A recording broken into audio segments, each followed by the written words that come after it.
Assalamualaikum warahmatullahi wabarakatuh. Kami dari kelompok 1 yang terdiri dari Dwi Retno Anggraini, M. Samsluda, Muhibbul Mutatahirin, dan Rizkotus Sa'dia akan menjelaskan materi tentang jenis asesmen dalam pembelajaran bahasa. Asesmen dalam evaluasi dapat dibedakan menjadi dua, yaitu berupa tes dan non-tes.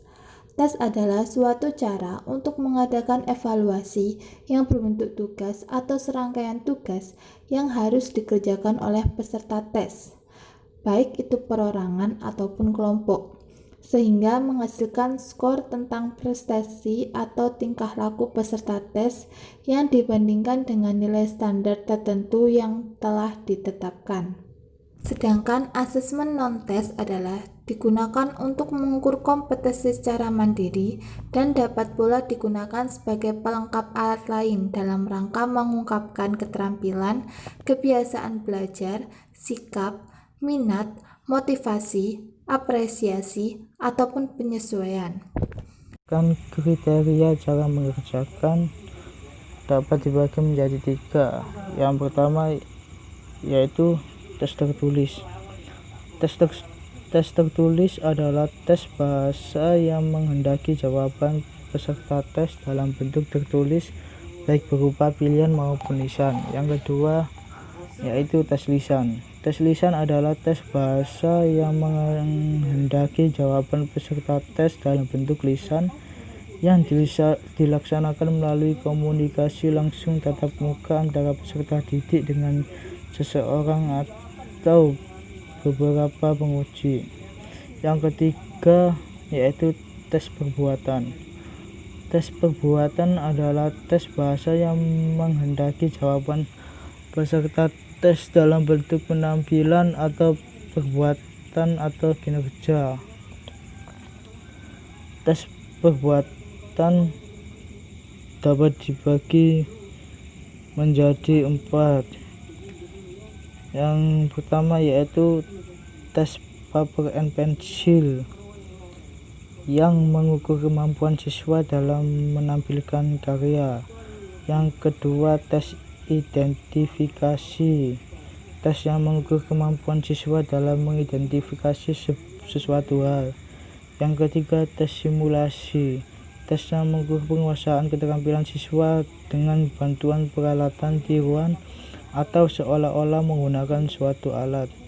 Yang keempat tes peti kerja. Tes peti kerja adalah tes yang mengukur penguasaan atau keterampilan siswa dengan menggunakan alat yang sesungguhnya.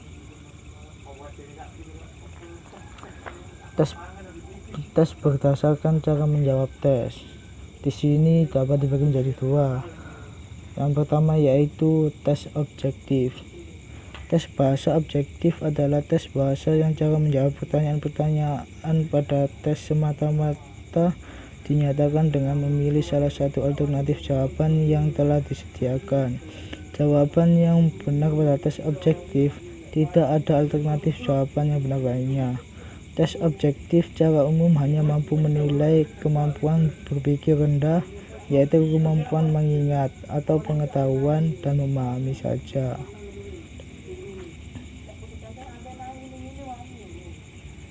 Tes objektif memiliki kelemahan, yaitu peserta didik tidak mengembangkan sendiri jawabannya, tetapi cenderung hanya memilih jawaban yang benar, dan jika peserta didik tidak mengetahui jawaban yang benar, maka peserta didik akan menerka. Yang termasuk dalam tes bahasa objektif adalah sebagai berikut. Yang pertama yaitu benar salah atau true false, tes yang meminta peserta tes untuk menentukan apakah pernyataan itu benar atau salah. Yang kedua yaitu menjodohkan. Menjodohkan adalah tes yang meminta peserta tes untuk menjodohkan atau memasangkan pertanyaan-pertanyaan yang ada pada kelompok pertama dengan pertanyaan-pertanyaan yang ada pada kelompok kedua. Yang ketiga yaitu pilihan ganda.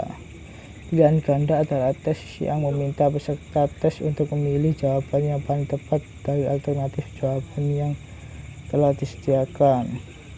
Dalam pilihan ganda terdapat ragam tes pilihan ganda. Yang ke-1 yaitu ragam biasa. Pernyataan atau sistem berupa pernyataan yang belum selesai atau berupa pertanyaan. Peserta tes bertugas menyelesaikan pertanyaan yang belum selesai tersebut dengan memilih pilihan yang telah disediakan. Yang kedua, hubungan antar hal. Soal terdiri atas satu pertanyaan yang diikuti dengan satu alasan. Peserta tes diminta untuk menentukan benar salahnya serta hubungan keduanya. Yang ketiga yaitu asosiasi pilihan ganda. Sama dengan ragam biasa, tetapi pilihan yang benar bisa lebih dari satu. Selanjutnya yaitu tes non-objektif. Tes bahasa non-objektif adalah tes bahasa yang cara menjawab pertanyaan pada tes dengan menyebutkan atau menjelaskan berupa uraian tentang hal-hal yang sudah dipelajari. Peserta didik mengemukakan atau mengekspresikan gagasan tersebut dalam bentuk kata atau frase atau kalimat atau uraian atau bebas secara tertulis dengan menggunakan kata-katanya sendiri. Yang termasuk dalam tes bahasa non-objektif adalah sebagai berikut.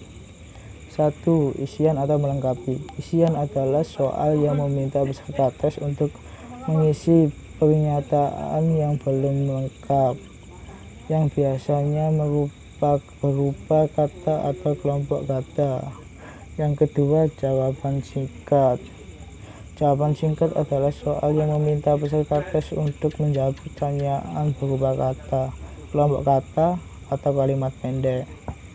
Yang ketiga, soal uraian. Soal uraian adalah suatu soal yang menjawabnya menuntut siswa untuk mengingat dan mengorganisasikan gagasan-gagasan atau hal-hal yang telah dipelajarinya dengan cara mengemukakan atau mengekspresikan gagasan tersebut dalam bentuk uraian tertulis.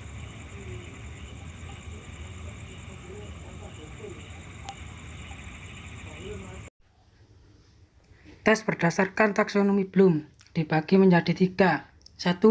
Kognitif.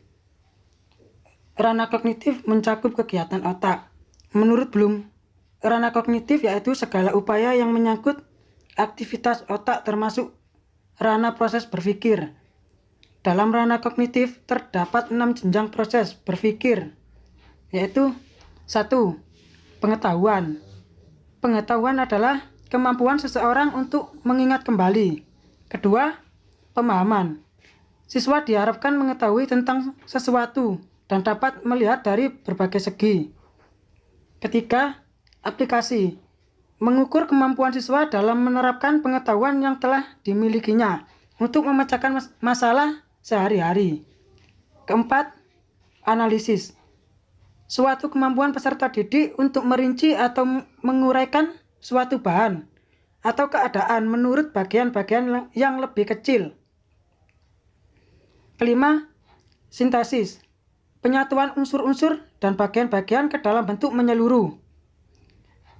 Sintesis adalah suatu proses yang memadukan bagian-bagian atau unsur secara logis sehingga menjadi suatu proses yang berstruktur atau berbentuk pola baru.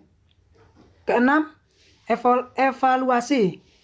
Kemampuan peserta didik untuk membuat pertimbangan terhadap suatu situasi, nilai, atau ide. Selanjutnya, ranah afektif. Ranah afektif berkenaan dengan sikap dan nilai. Tipe hasil belajar afektif tampak pada siswa dalam berbagai tingkah laku, seperti perhatiannya terhadap pelajaran, disiplin, motivasi belajar, menghargai guru, dan teman sekelas. Beberapa jenis kategori ranah afektif sebagai hasil belajar meliputi 1. Menerima. Kemauan untuk memperlihatkan suatu kegiatan atau kepekaan dalam menerima rangsangan dari luar yang datang pada siswa dalam bentuk situasi. Kedua, menggapai. Reaksi yang diberikan oleh seseorang terhadap stimulus yang datang dari luar. Ketiga, penilaian. Hasil dari penilaian atau asesmen dari hasil sosial yang perlahan-lahan telah terserap dalam diri siswa atau diterima dan digunakan siswa sebagai kriteria untuk melakukan penilaian. Keempat, mengorganisasikan. Pengembangan dari nilai ke dalam suatu sistem organisasi, termasuk hubungan satu nilai dengan nilai yang lain. Kelima, karakteristik, yaitu keterpaduan semua sistem nilai yang telah dimiliki seseorang yang mempengaruhi pola kepribadian dan tingkah laku. Selanjutnya yaitu ranah psikomotorik. Ranah psikomotorik adalah segala sesuatu yang berhubungan dengan aktivitas otak, gerak-gerakan anggota badan. Hasil belajar yang bersifat psikomotoris adalah keterampilan-keterampilan gerak tertentu yang diperoleh setelah mengalami peristiwa belajar. Keterampilan gerak tersebut senantiasa dikaitkan dengan gerak keterampilan atau penampilan yang sesuai dengan bidang studi yang diajarkan. Beberapa jenis kategori psikomotor sebagai berikut. 1. Imitasi, yaitu kegiatan yang mengamati dan menentukan pola perilaku orang lain dan menirukannya. Kedua, manipulasi, yaitu kegiatan yang menuntut agar peserta didik mampu melakukan kinerja tertentu dengan mengikuti instruksi dan latihan. Ketiga, presisi, kegiatan yang menuntut agar peserta didik mampu memperhalus kinerja untuk menjadi lebih presisi. Keempat, artikulasi, yaitu kegiatan mengordinasi serangkaian aksi mencapai harmoni dan konsisten internal. Kelima, naturalisasi, yaitu tuntutan agar peserta didik memiliki level kinerja yang tinggi. Kinerja telah dialami dan tampak berpikir. Asesmen berbentuk non-tes. Asesmen non-tes adalah digunakan untuk mengukur kompetensi secara mandiri dan dapat pula digunakan sebagai pelengkap alat lain dalam rangka mengungkapkan keterampilan kebiasaan belajar. Jenis asesmen non-tes tersebut adalah sebagai berikut. 1. Asesmen unjuk kerja. Asesmen unjuk kerja merupakan asesmen yang dilakukan dengan mengamati kegiatan peserta didik dalam melakukan sesuatu. Penilaian ini cocok digunakan untuk menilai keterampilan kompetensi yang menuntut peserta didik melakukan tugas tertentu yang berbentuk praktik. Keuntungan menggunakan asesmen unjuk kerja sebagai berikut. 1. Asesmen unjuk kerja menunjukkan bagaimana siswa menggunakan pengetahuan untuk melakukan kegiatan dan menghasilkan sesuatu dalam situasi kehidupan sehari-hari. Kedua, instrumen asesmen unjuk kerja dapat berfungsi untuk tujuan diagnostik. Ketiga, dengan instrumen yang sama, guru dapat membuat grafik perkembangan performa siswa dari waktu ke waktu. Keempat, asesmen unjuk kerja memungkinkan siswa memperoleh pemahaman tentang apa yang mereka ketahui. Kelima, dalam asesmen unjuk kerja tidak ada jawaban yang benar dan salah seperti halnya pada tes paper pensil. Keenam, asesmen unjuk kerja merupakan bagian integral dari proses pembelajaran dan membantu kelanjutan pelajaran. Ketujuh, asesmen unjuk kerja membuat pelajaran di sekolah menjadi lebih relevan dengan kehidupan sehari-hari mereka. Adapun yang kedua, asesmen portofolio. Dalam hal penilaian, portofolio dapat diartikan sebagai kumpulan hasil karya seseorang, baik dalam bentuk tertulis, karya seni, maupun berbagai penampilan yang tersimpan dalam bentuk kaset, video, atau audio. Portofolio dibedakan menjadi 3 macam, yaitu 1. Portofolio proses. Portofolio ini berisi seluruh pekerjaan siswa dalam bidang tertentu dalam kurun waktu tertentu. Portofolio ini berisi tahapan-tahapan pengalaman siswa mengerjakan tugas dalam pembelajaran. Bukti-bukti proses dan produk perekaman dengan lengkap termasuk draft kasar, sketsa, perbaikan-perbaikan, serta hasil akhir pekerjaan siswa. Kedua, portofolio pameran.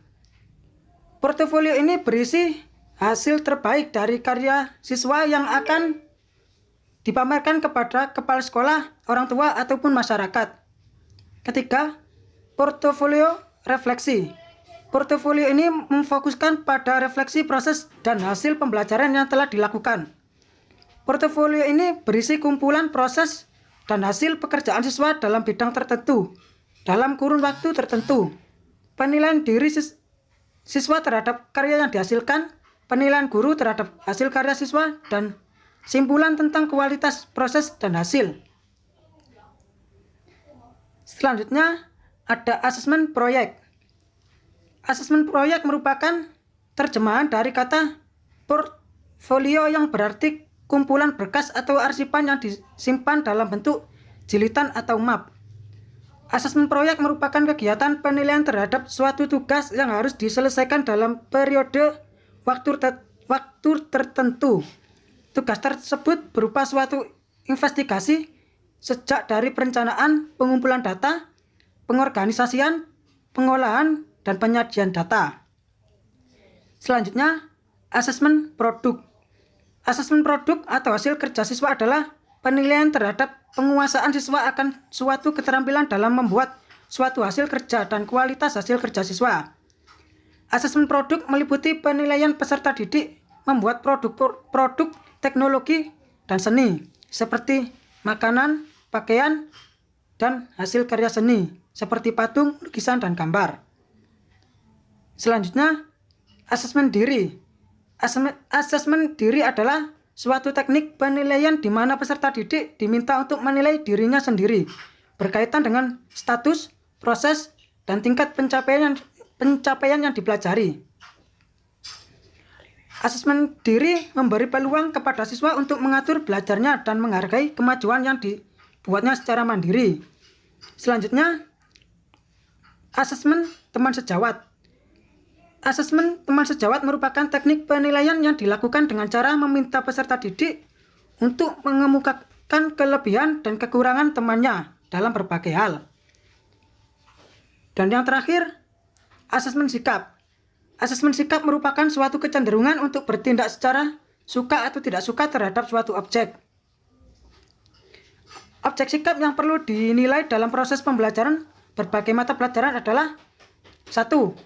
Sikap terhadap materi pelajaran. Sikap positif dalam diri peserta didik akan tumbuh dan berkembang. Minat belajar akan lebih mudah diberi motivasi. Kedua, sikap terhadap guru dan pengajar. Peserta didik perlu memiliki sikap positif terhadap guru. Peserta didik yang tidak memiliki sikap positif terhadap guru akan cenderung mengabaikan hal-hal yang diajarkan. Yang ketiga, sikap terhadap proses pembelajaran. Proses pembelajaran mencakup suasana pembelajar, strategi, metodologi, dan teknik pembelajaran yang digunakan. Keempat, sikap yang berkaitan dengan nilai atau norma yang berhubungan dengan suatu materi pelajaran. Peserta didik perlu memiliki sikap yang tepat, yang dilandasi oleh nilai-nilai positif terhadap kasus lingkungan tertentu. Penilaian sikap dapat dilakukan dengan beberapa cara, antara lain 1. Observasi perilaku. Guru dapat melakukan observasi terhadap peserta didik yang dibinanya.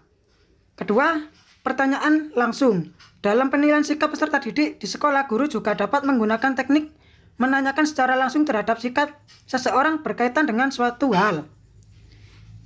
Ketiga, laporan pribadi. Penggunaan teknik di sekolah, peserta didik diminta membuat ulasan yang berisi pandangan atau tanggapan tentang suatu masalah, keadaan, atau hal yang menjadi objek sikap.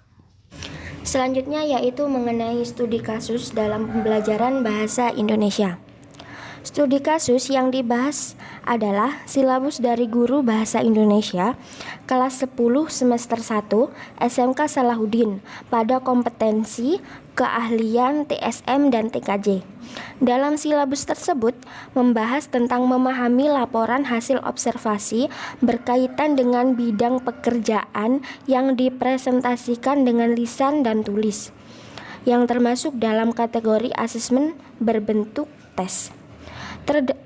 Termasuk dalam kategori asesmen berbentuk tes karena pada kalimat tersebut sesuai dengan materi di atas, bahwa berdasarkan kriteria cara mengerjakan tes dibedakan menjadi 3, yaitu diantaranya tes tertulis, tes lisan, dan tes perbuatan. Berikut penjelasannya. Tes tertulis adalah tes bahasa yang menghendaki jawaban peserta tes dalam bentuk tes tertulis, baik berupa pilihan maupun isian. Yang kedua, tes lisan. Tes lisan adalah tes bahasa yang menghendaki jawaban peserta tes dalam bentuk lisan, yang dilaksanakan melalui komunikasi langsung tatap muka antara peserta didik dengan seseorang atau beberapa penguji. Yang ketiga, tes perbuatan. Tes perbuatan adalah tes bahasa yang menghendaki jawaban peserta tes dalam bentuk penampilan atau perbuatan atau kinerja, performance. Ada beberapa jenis tes perbuatan, antara lain tes paper and pencil adalah tes mengukur kemampuan siswa dalam menampilkan karya. Yang kedua ada tes identifikasi. Tes identifikasi adalah tes yang mengukur kemampuan siswa dalam mengidentifikasi suatu hal. Selanjutnya ada tes simulasi. Tes simulasi adalah tes mengukur penguasaan keterampilan siswa dengan bantuan peralatan tiruan atau seolah-olah menggunakan suatu alat. Selanjutnya ada tes petik kerja. Tes petik kerja adalah tes yang mengukur penguasaan atau keterampilan siswa dengan menggunakan alat yang sesungguhnya. Dalam silabus tersebut terdapat bentuk asesmen tes perbuatan, di mana tes perbuatan ini merujuk pada jenis tes paper and pencil, di mana peserta didik diminta untuk menulis laporan observasi. Kegiatan tersebut dilakukan dengan tujuan peserta didik dapat menjelaskan konsep laporan hasil observasi, menguraikan ciri-ciri teks laporan hasil observasi, menguraikan struktur tes laporan hasil observasi, meliputi definisi umum, deskripsi bagian, dan deskripsi manfaat, serta menemukan unsur kebahasaan teks laporan hasil observasi, seperti frasa, afiksasi, kalimat definisi, kalimat simpleks dan kompleks.